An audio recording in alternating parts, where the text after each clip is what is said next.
Ilang metro lang ang layo nila dyan kung mula doon sa may kalsada. At dito na silang bahagi ito. Kitang kita yung boundary nila. Uy, kawawa yung pagong, nasagasaan. Nasagasaan yung pagong.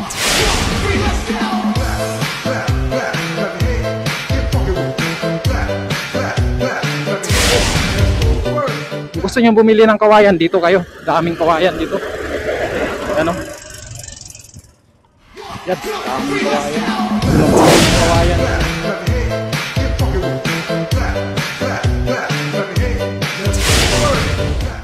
So dito pa tayo ngayon sa may bahagi ng MacArthur Highway.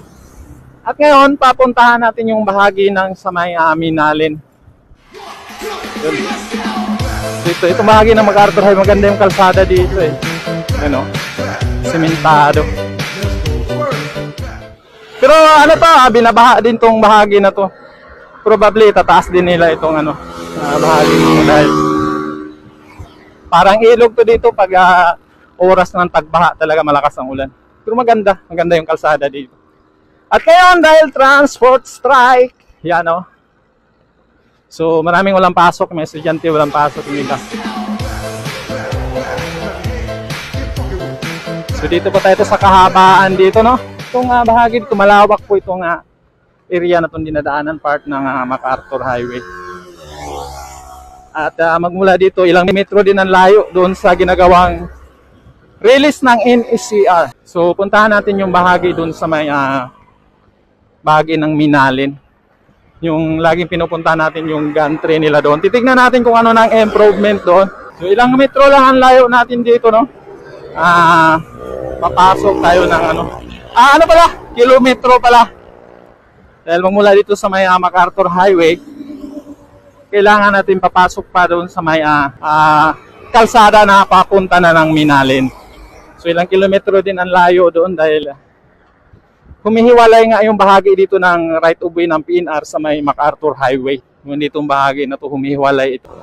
Dahil ito yung dinadaanan natin ngayon. Malapit lang ito sa sa may bahagi ng Inlex. Yan o.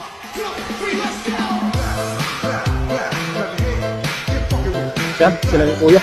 Tinatanggal nila yung mga buhang dito. Mayroon kasi silang dyan, parang tambakan ng lupa. Kung alam, swell pit o ang tawag dyan. Kaya ganito po yung itsura ng kalsada dito. Yan o. Parang kumikipot yung kalsada dito dahil sa mga putik, mga buhangin na to. Yan o. So, dyan bahagi na, Inlex na yan. Andyan yung Inlex bahagi dyan. Ayan o, may nakalagay na Pascal to Inlex. Yan. So, dyan sa unahan, pwede ka na, mayroon ng dyan, kanto papasok ng Inlex. So, nung nagbaha dito, so, talagang lampas tuhod ang tubig ng bahaging ito. Makita natin, magkabilang gilid dito ay bakante na mga area. So dito na po tayo sa may mapunong bahagi dito sa may kulay blue na itong mapintura. Siguro sa Lourdes na ito, Barangay Lourdes, no? So ilang metro na lang tayo, maabot na natin yung doon sa may ginagawang NSCR project. So paunahin na natin itong mga malalaking truck. Ayan o. So isang truck lang talagang malaki ang kasya dito at pag nagbabike ka, talagang kakabahan ka. Kaya mabuti yung safety. Paunahin natin yung mga sasakyan bago tayo umabante. Larga! Yan, ilang metro na lang tayo. At ito kasing NSCR na to. So, wala namang istasyon. Ito tayo dito sa may bahagi ng Minalin. Dahil dumadaan lang ito dito, no? Ayun, ang istasyon dito sa may Apalit lang. At doon na sa may San Fernando Station. Itong dalawang istasyon nga, ang layo ng agwat niyan. Apalit Station to San Fernando Station. So malayo ang agwat itong dalawang stasyon na to. At ito nga NSCR, ito lang yung railway project na sa probinsya. Dahil na-cancel na nga yung iba pang project sa probinsya sana. Yung Mindanao Railway at saka yung sa Bicol, no? South Long Haul. So na-cancel na nga yun. So ito na lang yung railway project na papasok ng probinsya dahil mga railway project ngayon nasa Metro Manila lang.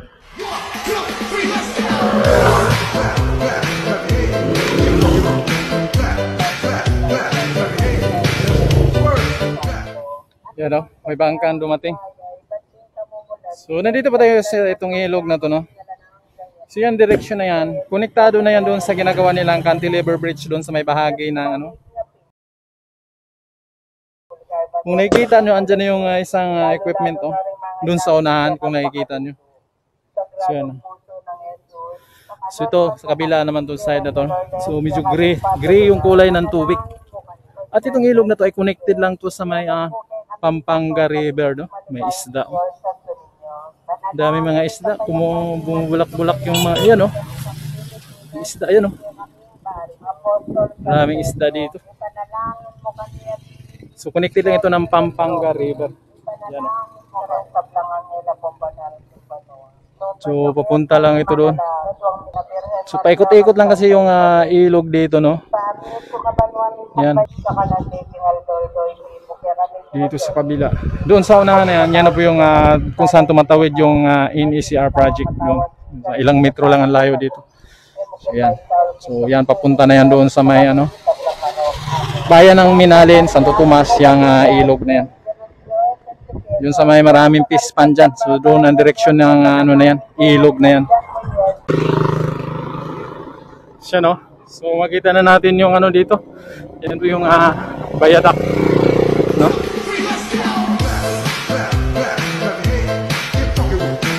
So, yan. Hanggang doon po yung ginagawa nilang viaduct, oh. Yung release ng train. Hanggang dito yan. So, no? So, tatawid dito na sila. Dito sila tumatawid ngayon nung ginagawa nilang viaduct. So, yun, sila ni Kuya, katrabaho. So, dito, yung gantry nila.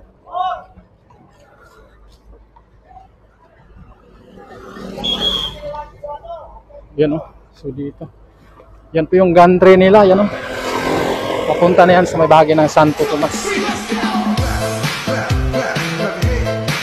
Yan, oh. So, yan po yung ginagawa nilang viaduct dito, no? Makita natin yung gantry. Yan, oh. So, ilang metro lang ang layo nila dyan mula doon sa may kalsada. At dito na silang bahagi ito. Kitang-kita yung gantry nila dito. So, padireksyon na po yan ng ano, Santo Tomas. So, makita natin no, mayroon pang mga naka-anchor na mga box girder. At naka-ano pa ito, no? Mayroon pang mga bakal, mga kable. Nakakonect pa sa mga kable. So, ilang span lang yung natatapos nila pagkatapos nila tumawid ng may kalsada, no? Yan, ito po yung gantry number 2 ng CP-IN1, Malolos Clark Railway Project. Yan, kita natin yung logo ng contractor. Laki nakalagay, oh, safety first. Yan.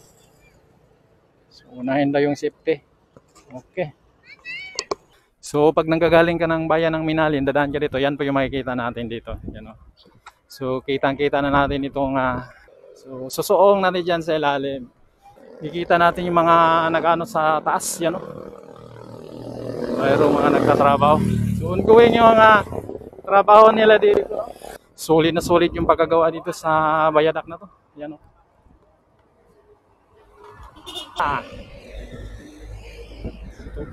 Yan, pupunta na yan sa may bahagi ng Minalin.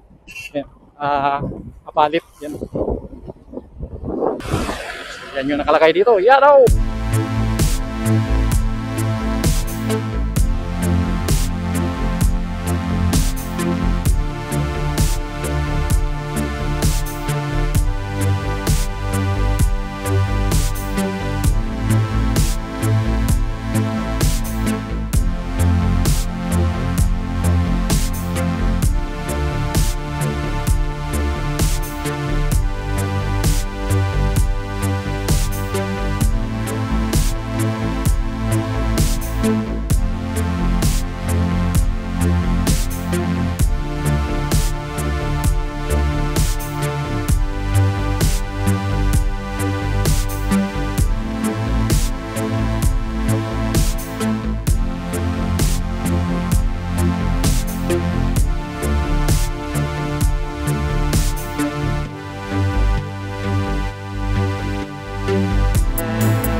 So high I'm hypnotized.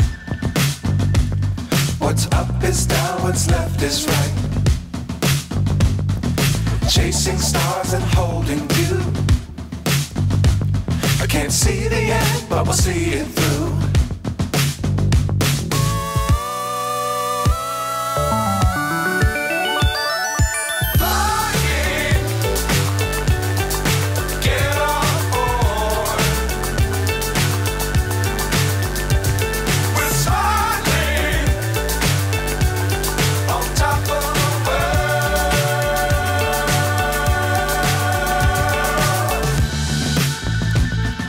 Dangerous times, don't fly too high. Be sure to keep the ground in sight. Fly forever if you keep it tight. Love the world, but keep the sky